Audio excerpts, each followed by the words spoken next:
Eto na mga idols, ang pinakamaporma at astig na bagong sports bike ng Siap Moto. Ang 4-cylinder 750cc with loaded high-tech features mga idol. Cornering ABS, cornering traction control, ride modes, IMU system at hindi lang yan, yung kanyang display, napakaganda, ang laki. 6-inch TFT color display with phone connection. At ang pinaka-astig dyan, yung kakaiba niyang exhaust mga idol, high-mounted dual quad exhaust mga idol.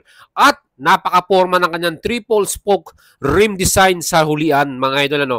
Yan po ay talagang high-tech at pinag-aralang mabuti ng mga engineers ng Siap Moto. And yan po inspired sa kanilang mga MotoGP bikes, no mga idol. Kaya talagang ibang klase ang ginawa nila dito. Mga idols, dahil inline 4 750cc to, aba, napakalupit din ng kanyang exhaust sound. Plus premium ang kanyang suspension, KYB fully adjustable, at ang kanyang stopping power, Brembo brakes mga idol. Ganon katindi to. Ang kanyang tires ay Maxxis tire, kaya talagang super sulit. Pag ito po ay inyong binili ngayon sa Pilipinas, once na yan po ay nirelease at nilaunch ng Siap Moto. Well, napakatindi, di ba? Kaya talagang marami po nag-aabang nito. At syempre, isa na rin tayo sa gustong matry ito at masubukan.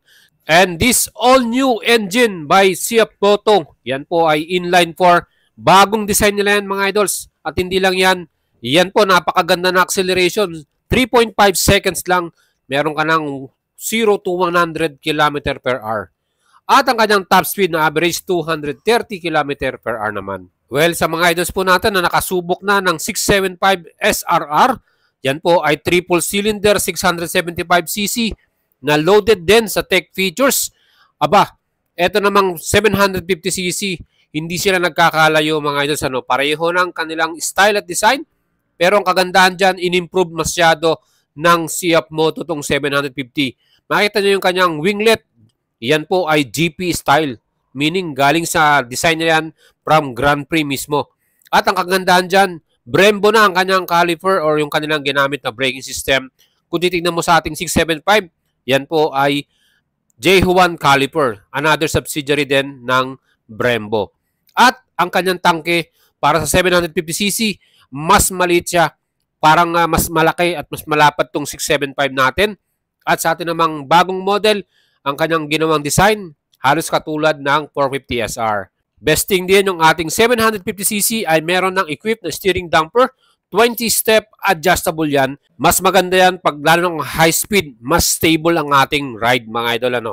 At syempre yung ating quick shifter, meron na rin tong equipped. Plus, mas malaki na ang ating TFT display para dito sa bagong 750cc. At kung papasinin nyo yung kanyang pinaka-headlight design, iba rin yung ating design dito sa ating 750 kung saan meron siyang winglet or aero duct sa gilid niya ng kanyang pinaka-headlight mga idol. And overall, talagang mas mastig at mas maporma to. Yung likuran nila parehong-pareho din ang design. LED taillight dyan at LED rin ang ating mga ilaw sa lahat ng pati signal light at yung ating pinaka-headlight, high and low beam.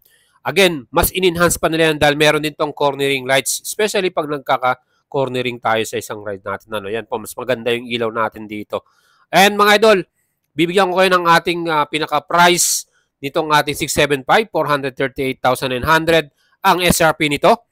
At ang kanya namang installment, kung gusto nyo bilhin yan dito ngayon, meron tayong 20% down payment para dito. No? Pwede kayong mag-apply sa atin via Makati Finance at tutulungan natin kayong makakuha nito as soon as possible basta kumpleto kayo ng inyong mga requirements.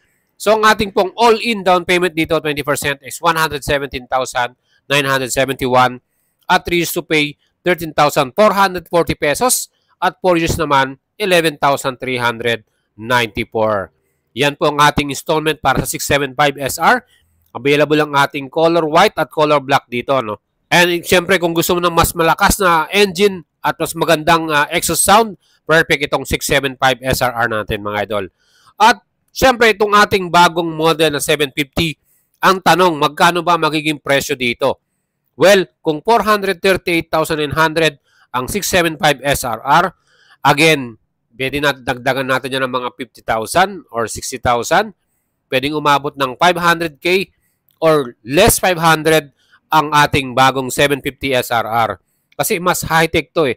At mas premium yung mga nilagay nilang mga parts dito. Gaya ng Brembo brakes, fully adjustable KYB suspension, may steering damper, quick shifter, traction control, cornering, ABS. Aba, napakalupit, di ba? At ang nakikita kong expected or estimated price range nito, possible na sa 490 to 520. So, naglalaro lang dyan yung kanyang presyo dyan. So, yan po yung ating personal estimated price, no? Pero tingin ko, nasa ganyan yung magiging presyuhan yan. At mga idol, ang color na available para dito sa ating 750 SRR ay color white or nebula white. At meron pa tayong isang color niyan, nebula black naman. So, depende sa inyo kung ano yung mas preferred ninyong color. Pero ibang klase rin yung tindig nitong color white, di ba mga idol? At para sa complete na engine type nito, yan po ay 749cc total displacement. At meron tong 4-cylinder, inline 4, liquid cool, double overhead camshaft. At meron tong sleeper clutch at quick shifter equipped. Plus ang kanyang max power, 82 kW at 10,250 RPM.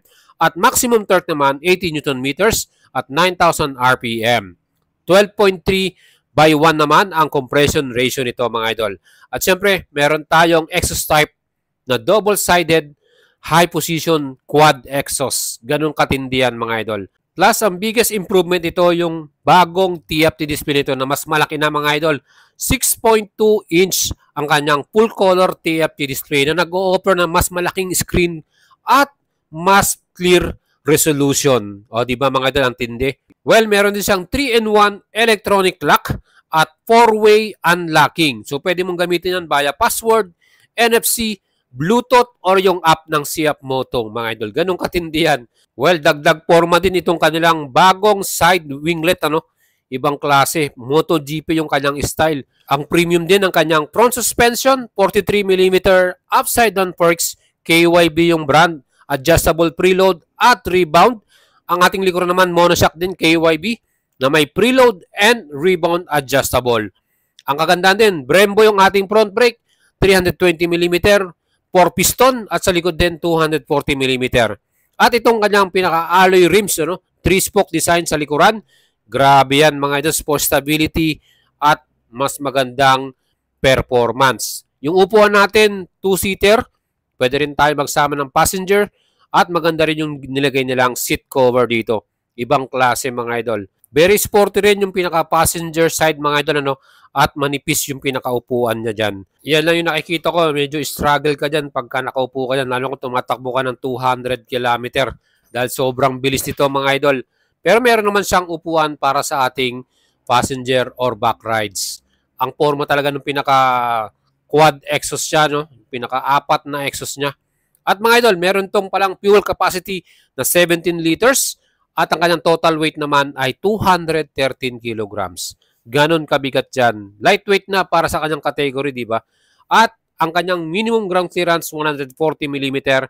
Ang sukat naman ng wheelbase nito ay 1,419mm naman. Overall, mga idols, napaka-pogi at ang forma talaga nitong bagong 750 SRS. At ang bulong nga sa atin ng ating bubwit, ang bagong model na yan ay magkakaroon na sila ng test bike or demo bike. Parating na ngayong month of October. And syempre, meron pa silang testing niyan. Hopefully, ang mga first batch of unit ito ay umabot ngayong taon na 2025. Pero tingin ko dyan, baka first quarter na ng next year yan. Baka doon natin makita yan at mabili. Para sa akin pa rin, good news yan kasi dinala kagad ng Siap Moto Philippines sa atin ang latest 750cc inline 4 bike nila na napaka-forma, ang high-tech at napaka-premium din ng mga parts. Hopefully, hindi ganun kamahal yan para mas affordable, mas reasonable, at mas abot kaya nating mga Pilipino. Well, pagdating sa technology, Siap Moto talagang napakaganda na ng ginagawa nila. Premium Chinese bike na sila. Napakatindi. Kaya talagang maginginig na ang mga Japanese brand dahil dito sa ginawa nila na to. At I believe, talagang masasaktan sila sa pinakabentahan niyan. Marami pong bibili nito. Dahil talagang high-tech at napaka-forma. Again, stay tuned sa ating channel. I-update ko kayo dyan.